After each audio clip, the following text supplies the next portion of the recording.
Well, guys, this is the third take, okay, on this video here at the Dr. Best's house, family home. So we got going to start all over again, and Debbie is going to introduce herself, tell us about the house, and we're going to move forward. And I apologize. This is the thing that sometimes happens when we have paranormal manifestations in places where we go. Unexplained happens. Debbie, tell us again about you, who you are, about the house. My name is Debbie Brigadier. I'm the Director of Operations for the Dr. Best House. This is the Dr. C.S. Best House and Medical Museum. Dr. C.S. Best, Christopher, practiced medicine here until he passed in 1932, and his son continued to practice here, Duncan Best, until he passed in 1991. So this house has been at this very location since the 1800s, and Yes. only one family lived in this That's house. correct. Only one family has lived here, and everything in it belonged to them. So for those that are watching us and perhaps want to come and visit, how would they reach you? How can they do that? Is there a phone number for a reservation? Tell us anything about that. Yes, they certainly may call 518-827-7200, or they could use our website, drbesthouse.com. Now, Debbie, I heard that has been documented about paranormal experiences here in this house. You actually have felt one. Yes, I I have. hear that music, piano have been heard. Yes. A little boy that lived here, that died here, has been seen or felt. Yes. Tell us a little bit about your experience and about other experiences that people have told you about.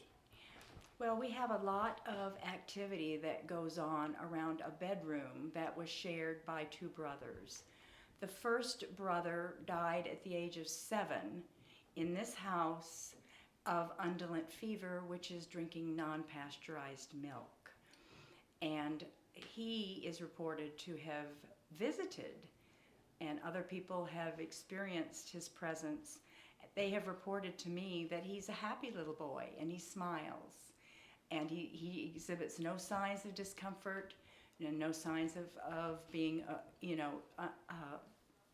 afraid or anything like that.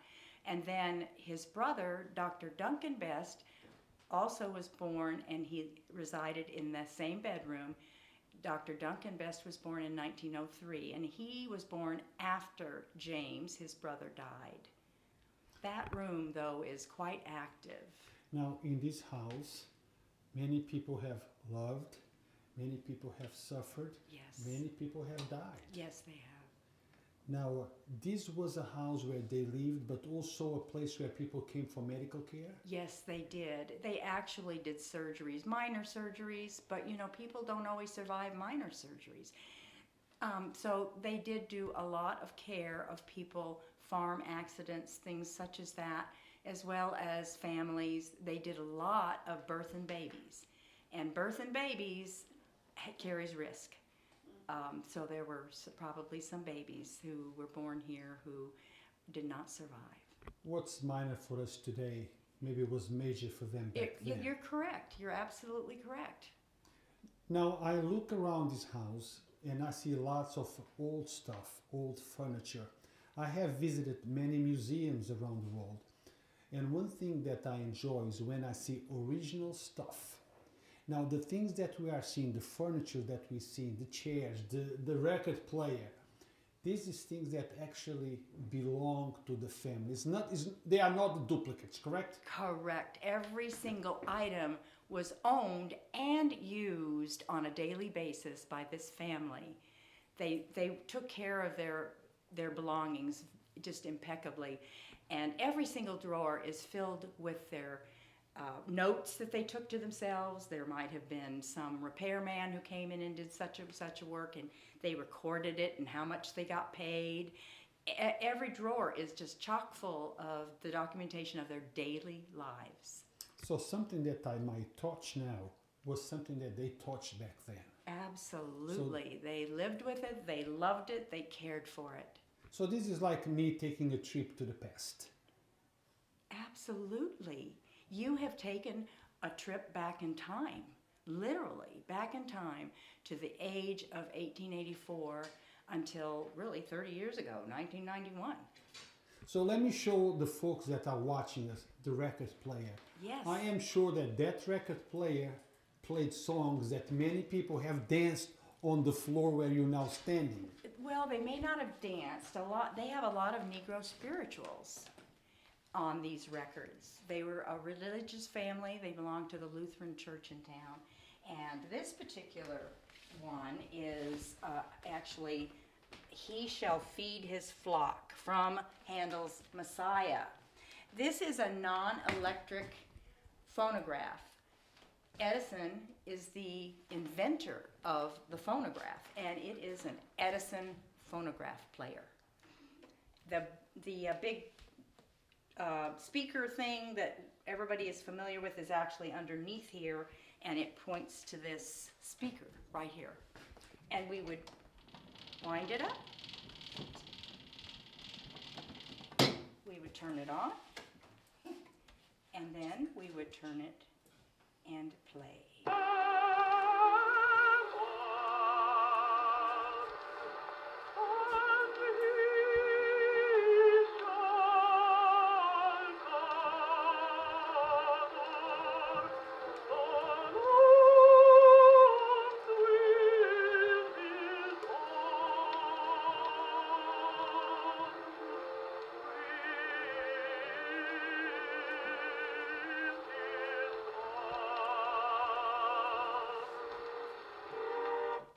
Now, guys, the record that you just heard is not a duplicate record that Dr. Best used to listen to. This is the record that he used to listen to.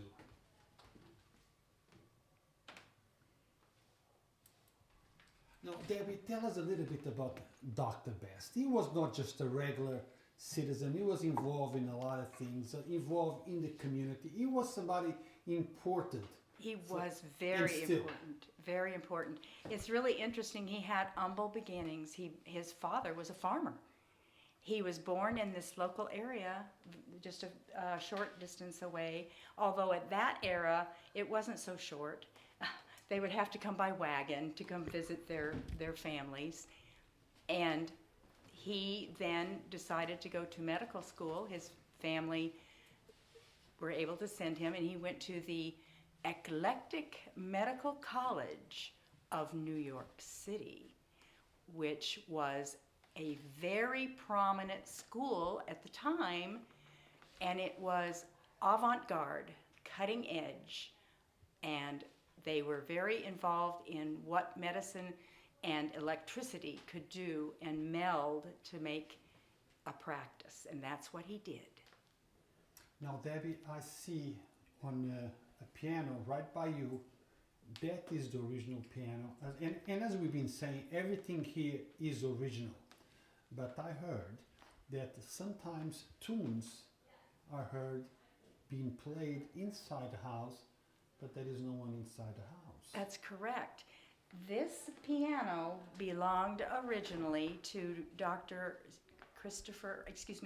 Duncan Best, Dr. Christopher Best's daughter, Dr. Duncan Best's sister, and she was educated at Syracuse Normal School. It was a normal school back then, which is a teacher's college, but then she came back home and decided to teach piano. And many people are still alive today who took piano from Emma. This piano is still playable, and it does get played by someone we don't know who.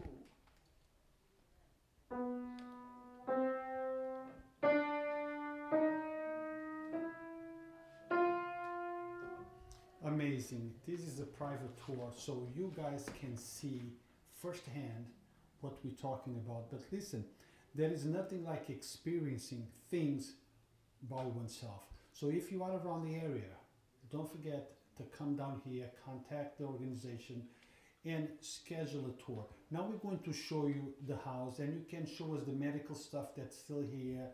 If you don't mind, show us the room where the little boy used to sleep, where Dr. Best used to go to sleep and had his dreams and or whatever. Please take us around. Yes, I would like to show you one of the most important artifacts that we have. It's a Civil War Medical Corps uniform worn by Dr. Christopher Best's wife's uncle. And Please. we have it right here. And we also have his amputation set that he would use on the field.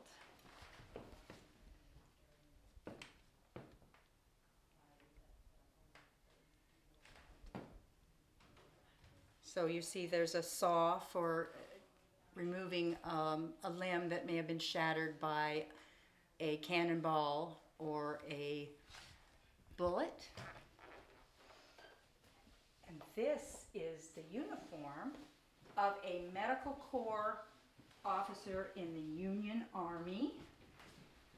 Medical Corps is signified to this day by a green sash.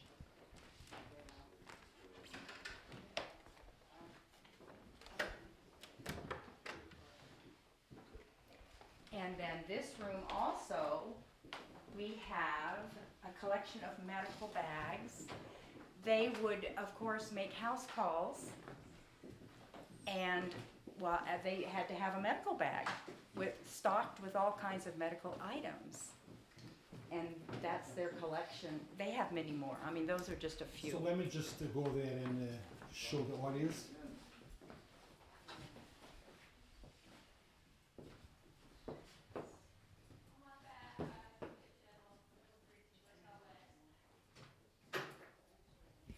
This is an X-ray viewer that it would have had a panel here that would have illuminated with those bulbs, and you could and they did take X-rays. I will be able to show you an X-ray machine and an actual X-ray that was taken by Dr. Best. Which way are we going? Let's go this way, and we will go through. This is the way a patient would have entered through those doors, and they would come back through here to the office.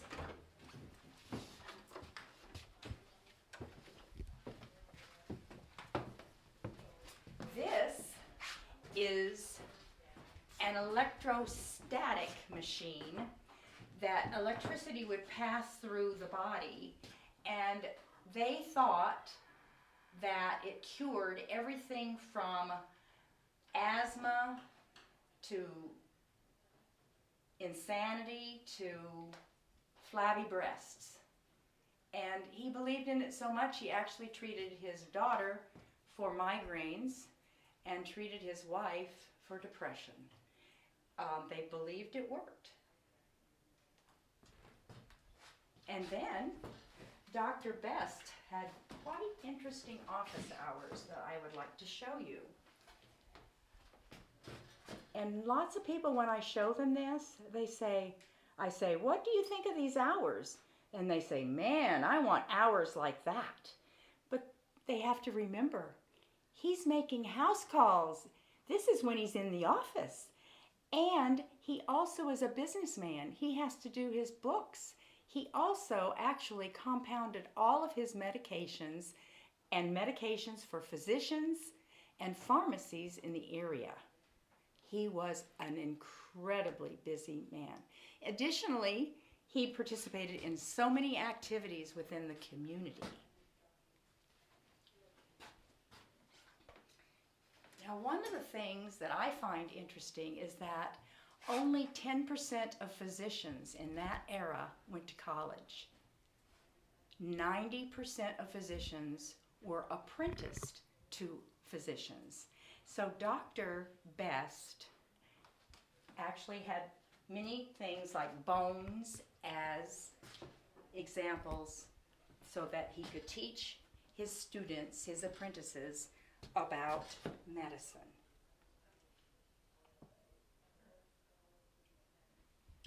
Those are really human bones. Those are human bones. Not plastic, not No. fiber. And this is a cranium.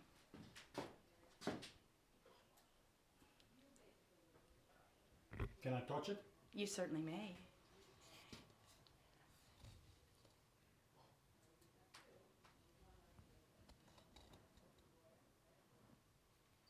It's amazing, isn't it? It's just amazing.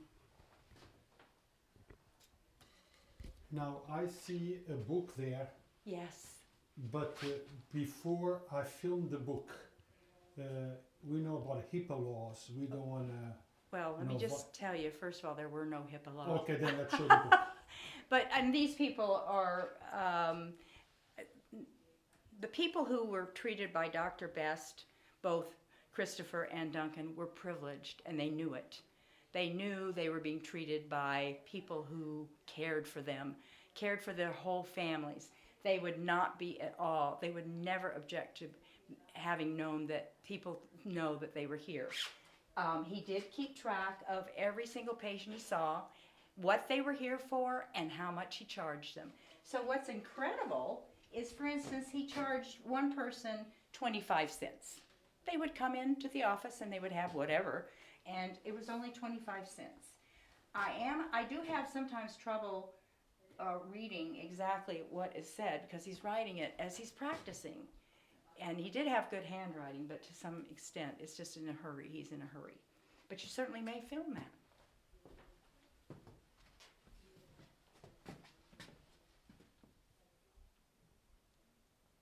Those were his glasses. This was the desk that he used. So, and this was his chair. This was his chair. This was his typewriter. This is Dr. Best's chair, desk, glasses, papers, typewriter. Yes. You are actually connecting to the past. This is a direct connection. Now, who's on that picture? This would be Duncan. Duncan was also, he was a family physician. So he took care of people from birth to death. And that whatever ailed them during that period of time, he cared for them. He actually, this is an x-ray machine here that I'd like to show you. He actually would take, in this electrostatic machine, somehow or another is connected to the x-ray machine, and that he could take pictures of. I have to show you this by pointing it to the light. But that is a heel on this side, and it's showing a fracture right above this, in this bone right here. And this is a picture on the other side showing the fracture right here.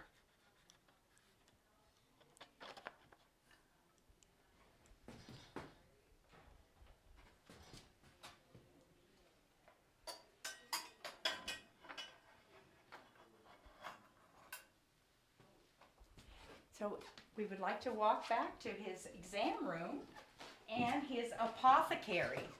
He had a full apothecary, and it's still here, exactly as it was when Dr. Duncan finished his medical practice in 1991.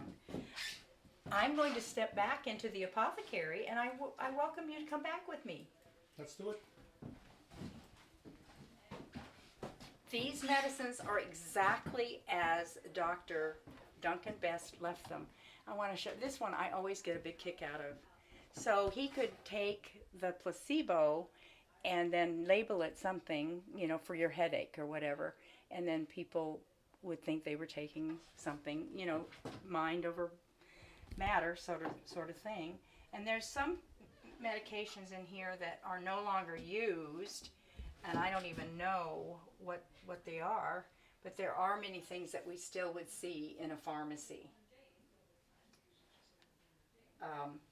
So this would be something, an example of what he might take as he was going to a house, and it would have all the medications and their names so that he could deliver medications, whatever was needed. He had quite a few mortar and pestles, different sizes, because he would be compounding right here if he needed to, based upon what the person's ailment was. This is an example of a microscope in that era. This is an example of being able to weigh to precise amounts the medication. This is showing his medical tools that he could just pull out. I love to see some of these things. Like one of the things that this is something to check your reflexes. Some of them we would still use, however, not quite as they, are here. These are all metal. We don't use metal. A lot of plastic and that kind of thing. There's hypodermic needles that were glass, such as this one. That's from my time. When I was a little kid, I used to get injection with the glass. Did you? Oh, yes. Oh, wow. Look at this. Here's a needle. So they would just sterilize it. Sterilize it, exactly. A sterilizer over there.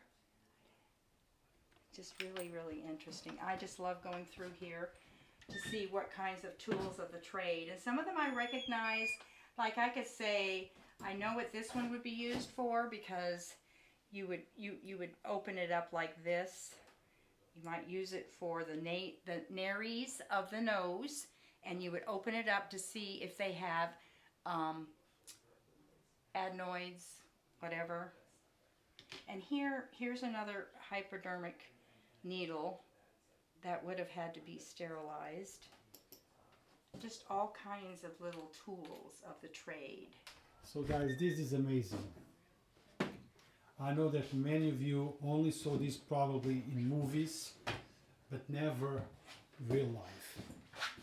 And this would be, most of you would recognize this. These are saddlebags that he would take when he didn't have a carriage, before he had the carriage. And inside, these saddlebags were manufactured specifically for a doctor, and they would have the medications with the labels so that he could take it with him by horseback. The thing I find so amazing too, this is an exam table, and most of you would recognize it. It has stirrups, just as you would see, and you would pull this up if you didn't need the stirrups. But it's a piece of furniture. It's not plastic, it's not metal. It's wood, and it's beautiful. It's carved. It's a beautiful piece of furniture. And that I find very interesting. Just like his apothecary, it's a piece of furniture that they had to bring into this home by piece by piece, because it's huge. Yes, let's go that way. Would you like to go into their kitchen? Yes, let's, of course. Okay, let's go this way. Now we're going to check the kitchen. We're going back through.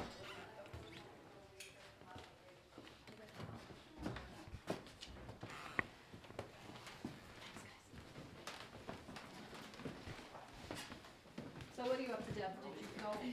No, I'm going to the kitchen. You're going to the kitchen. All right. So Chris and Richard and Deb, come this way. I think one of the things, as we're going to the kitchen, I'd like to point out, this family had a bathroom. When people were using, in this area of the country, they were using outhouses until the 60s. People were using outhouses. They had bathrooms. And here is the bathroom, exactly as they left it. And it is, I think, I've been told that they have commodes like this in Europe. It's a wooden box that's lined with zinc. The water goes up, and then when it flushes, it comes down. I remember those things. Do you remember? I lived those things back, because where I lived were generations back in America, and we used that. Okay. And then this was their medicine chest, exactly as they left it. Dr. Christopher Best was an original founder of the Midtel Telephone Company, 1897, still in existence. They're getting ready for their 125th anniversary. In fact, I think it's today that they're celebrating, and this is a telephone from that era. Now, it did not hang in the bathroom.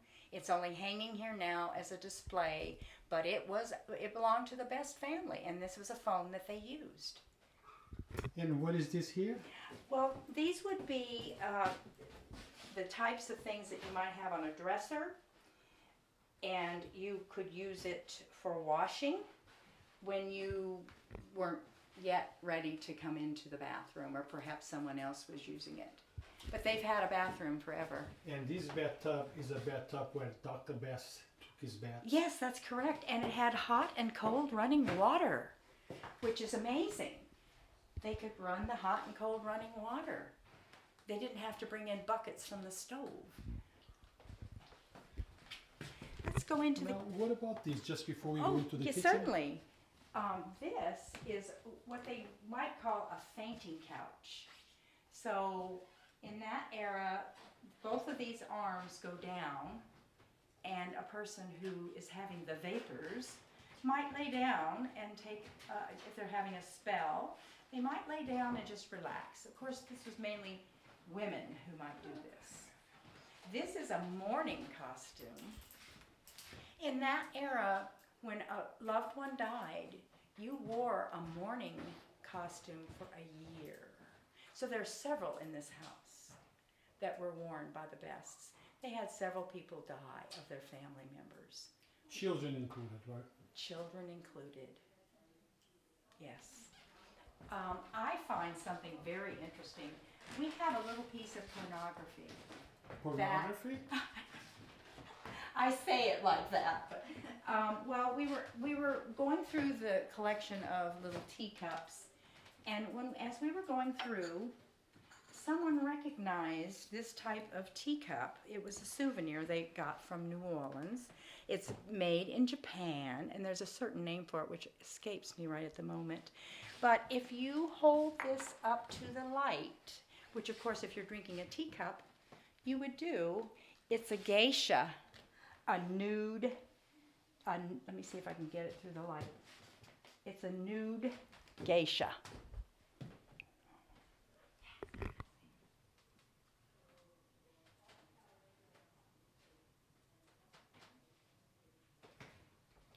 Isn't that amazing? And I bet they didn't know it. I mean, they may have discovered it while they were having a cup of tea, but I bet when they bought it, because they were very conservative. In fact, Dr. Christopher Best's wife belonged to the Christian Women's Temperance Union, I think was the name of it. And so they were teetotalers. They did not believe in alcoholic beverage. So they, as I say, they were very conservative.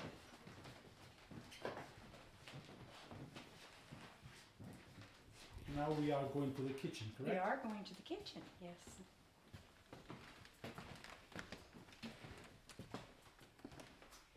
This kitchen, I want you to keep in mind, operated as a kitchen in a working home until 1991. And yet we have all of everything that they had from the 1884 era. They threw nothing away. They saved things, which was to our great benefit, and even used this sink that continues to service the home. This was a table that they would use for perhaps baking bread. It's a zinc cover, and if you open the drawers, there's the spices that they might use for baking. This is the operating table. Is that remarkable? It is remarkable to me. This is the operating table, as well as the table for making pies. When you say operating, you mean surgeries? Yes, this is where he did his surgeries. Yes. So you might be having a surgery, and the next thing you Making a steak. I don't know how exactly they transitioned from one to the other, but yes, that's exactly right. Now, we also have a full skull as a tool that was used for teaching his apprentices. We have something that he used for cupping, which is still being used today. And also, we have a tool that they would use for making holes in the skull when there was too much pressure. And they still do this today. Use this tool to relieve the pressure on the brain by opening sections of the skull. Also, because as I said, they saved everything, we have their pantry with items that they used. Some of those brands you might recognize, some of them not so much. But like, for instance, Planters cocktail peanuts, they still come in a can like this. So this probably was from, you know, the 80s. It probably wasn't long, long ago. But some of these items are long, long ago. I don't even know what they are. Here's chicken bouillon cubes in a little tin.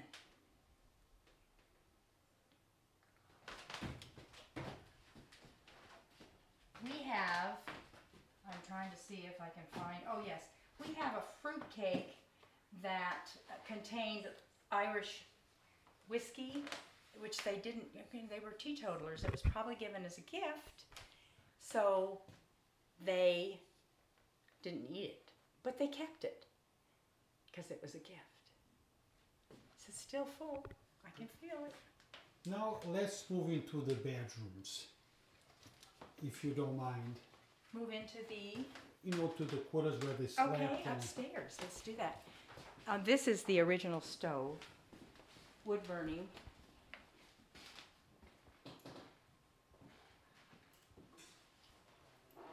Isn't that incredible?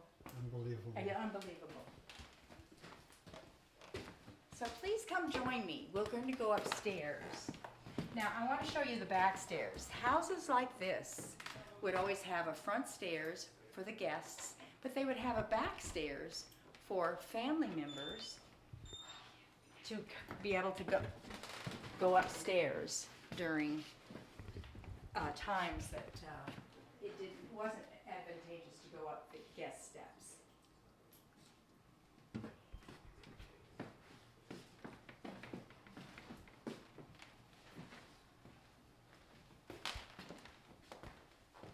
Please come and join me up the guest steps.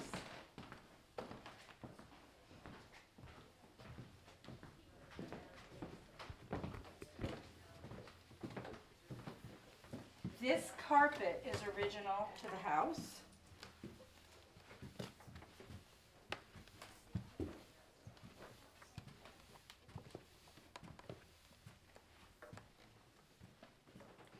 This piece of furniture is tiger oak and was made by a local craftsman and is one of the most valuable pieces we have. We had it appraised the last time, 1993, so it's been a while, but it was appraised at a very handsome sum. We have quite a few collections of quilts throughout the house. The best women were very talented with doing all kinds of, they painted, they sewed, they made quilts, they did all kinds of handicrafts. We have something called a hair wreath. Many people might be aware of it, and I always was under the impression that they were in memoriam. However, they could also be given as a gift. Gifts such as necklaces, bracelets, such as that. And say, for instance, daughters who wanted to give their mother a gift would take their hair after they, you know, had brushed it or whatever and took the pieces of hair, and then they would make a piece of jewelry out of it. This particular hair wreath may very well be in memoriam because it's totally gray. And that was very common in the era. Shall we go to the master bedroom? Yes, definitely. This would be the room that Dr. Best and his wife Ursula slept in. And we have left articles of clothing so that people might be able to see how they actually dressed. This is quite an interesting head. I mean, they wore hats. There's hats galore in this house. So they wore a lot of hats. This is a carriage robe that is imitation buffalo, but it's very heavy and quite warm. And in this climate, you would need this. One of the things I find so interesting is, for instance, this pair of shoes. As I said, to our benefit, they saved everything. I can't imagine that they ever thought these shoes were coming back in style, but they saved them. And as very narrow, small that these shoes are, they wore them. These were actually worn. So they fit. I find that really interesting. And as I mentioned about the hair wreath, this was something on every woman's dresser. This is where they would put the hair after they brushed their hair. They would take the hair out of the brush and put it in here, and then perhaps make a piece of jewelry out of their hair as a gift. The next room that we're going to be going into is called the community room. As I mentioned, the Best family were very involved in their community, and they would host meetings. Dr. Christopher and Duncan were both Rotarians, so they would have Rotary meetings here. They had, medical society meetings here. Ursula had Sunday school here. She taught Sunday school, and she would host her Sunday school class here. Now, a picture that I really like to show that illustrates both the family and the era. This is Emma Best, Duncan's sister, Christopher's daughter, her graduation from Middleburgh High School, which is right across the street, in 1917. The remarkable thing about this, there is only one man in this picture, and he is the principal. Not one man, not one boy was left. They went to war. Every single one of them. They were proud to serve. Their country called them, and they were gone. Some never to return.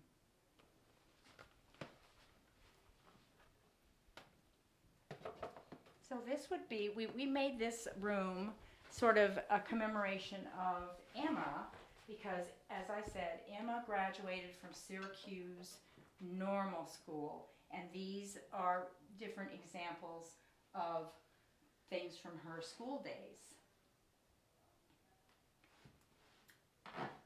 This is another mourning costume. As I said, there are several throughout the house because of the duration of mourning that these ladies would have had to endure.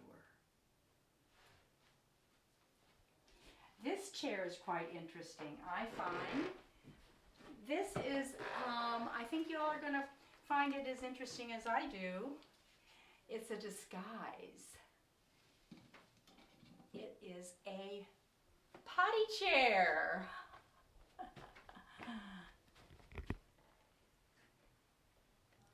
So you could just disguise it and be proper.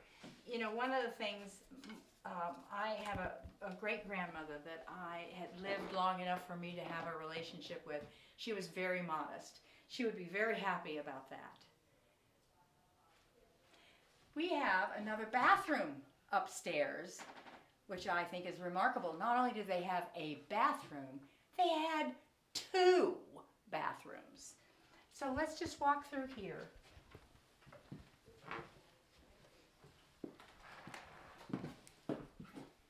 This is the second bathroom. And this bathroom had a shower. Quite an extravagance. Hot and cold running water and a shower.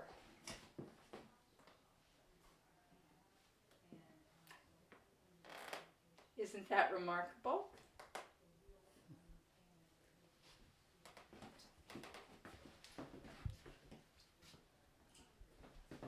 Okay, we're going to go to the boyhood room for James, who was 7 when he passed, in this room, as well as for Duncan, who was his brother, and Duncan was the one who was a physician and practiced until 1991.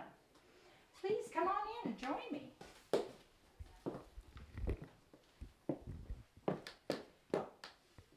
These would have been James's clothing. The pants, as you can see, that the material hasn't always survived as well. The little jacket.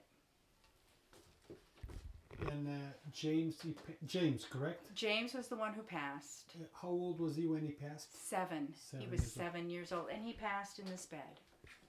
This is the room that people who seem to have a little more sensitivity to paranormal activity experience a lot of activity. They report that there are people who pass by them and they feel their presence.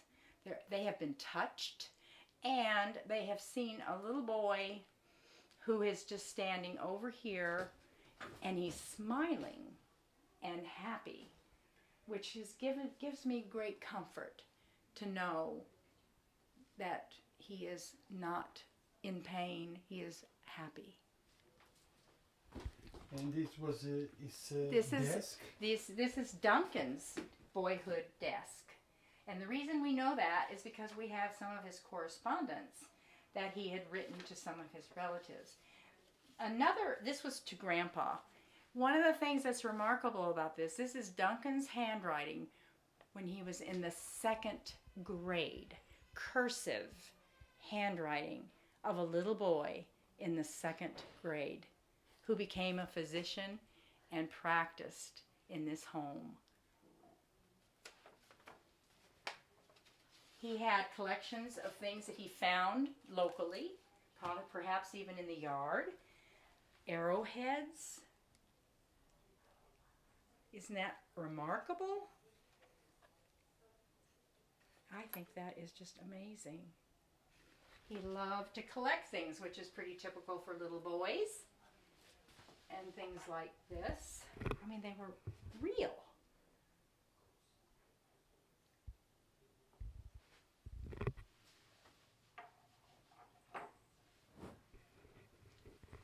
Shall we go to Duncan's World War II room? Let's do it.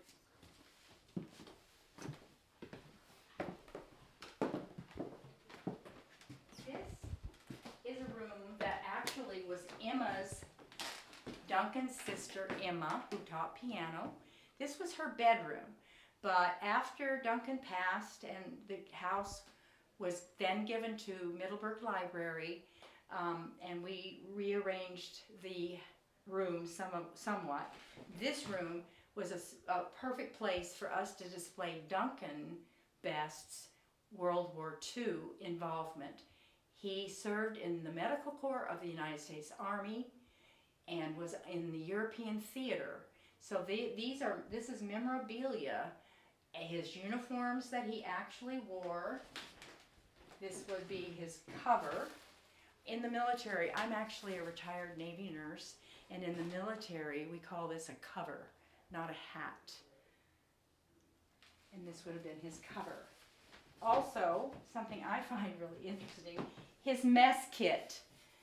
This would have been something that he would have taken out into the field, and he saved it with his silverware, or his tableware, I guess you call it. It's not really silver, it's just, and that would have been what Duncan used.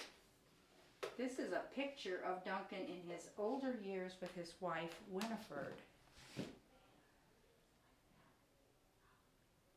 I think after he served in the Army and he was able to participate in areas that most people from Middleburgh might not have been able to participate in, he kind of developed a wanderlust.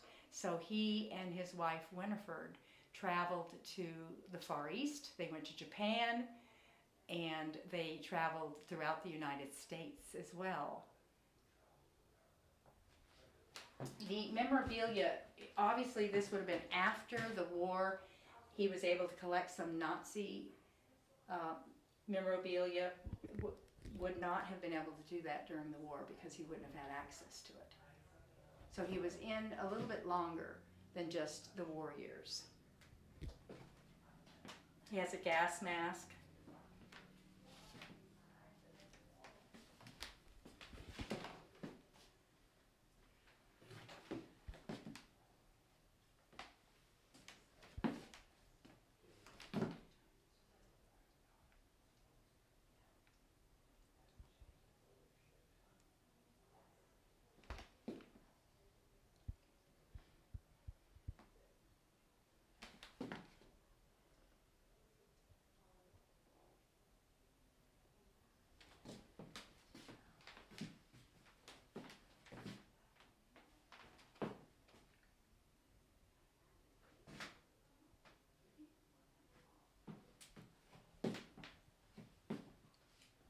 This is so interesting to me, the fact that they saved everything. They even saved the boxes of things that they purchased. And I've only heard about these. I don't know if I saw it in a movie, but I guess they wore these. I didn't even know about it, but it's called a union suit. And it's like one piece, and then they unbutton it when they have needs to, I don't know. I think it's very, very interesting. Amazing, eh, guys?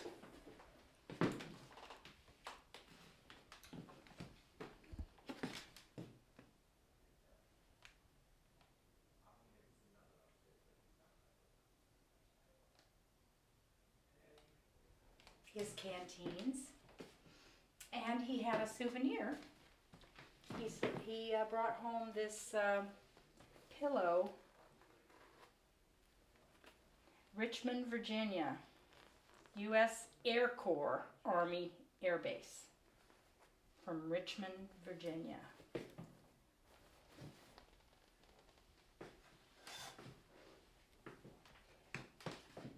Let's go ahead and go on back down.